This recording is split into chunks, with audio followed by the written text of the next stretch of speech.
Hey parents, Carmine here with your video review of Call of Duty World War II.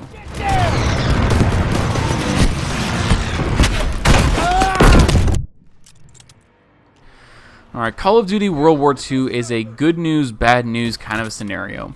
The bad news is that this game is not Call of Duty going back to its roots, and anyone who uses that phrase or tells you otherwise is directly pulling from the game's marketing material. There is nothing like the first Call of Duties in this game.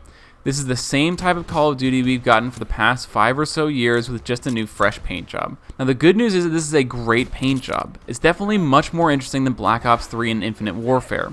And they've pulled the best elements from those two games and spun them together for some interesting chapters within the single player campaign and some really solid multiplayer mechanics.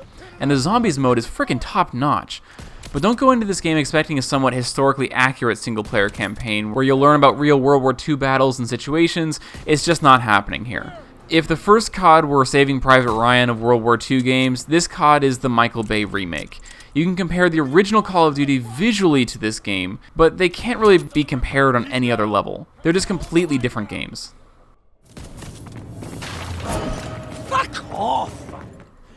Mature language is a constant element throughout each of the 3 game modes. It seemed much more frequent and noticeable in the campaign and zombies mode, but it was present in the multiplayer as well.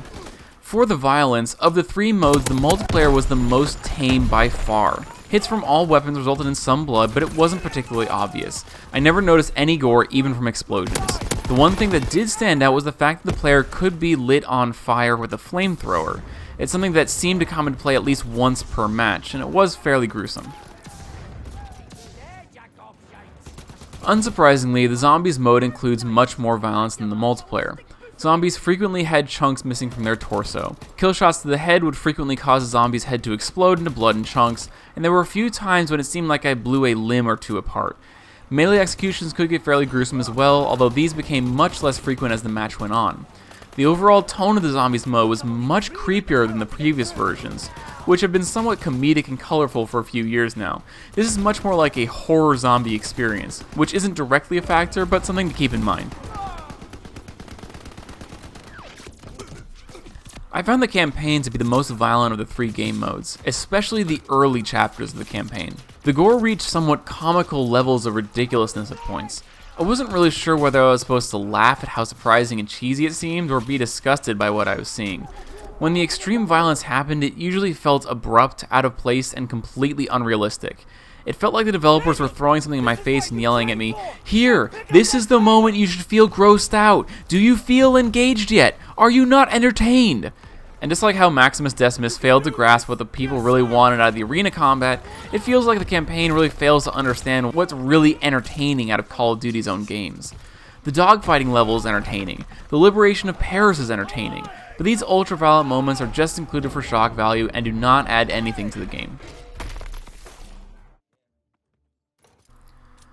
Violence aside, this game, like so many others right now, includes loot crates. These are a somewhat important part of the multiplayer, but the necessity of these and their impact on the multiplayer is somewhat of a mixed bag. I found them to be a somewhat insignificant part of the progression system as a whole, but the game does try to push them frequently.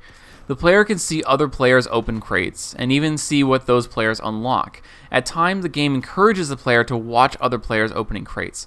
The player can buy these crates with real monies and keep that in mind when playing online. The only remaining element was some very light substance use. I particularly noticed it in the introduction to the zombies, but I never saw any actual characters in the game smoking or using any other substances. As a result of the violence, we gave this game a recommended age of 16 years old.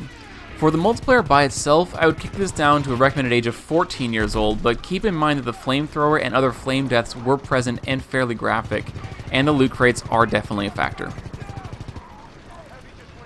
I'm going to do a video on some indie games next, so look for that and more coming soon.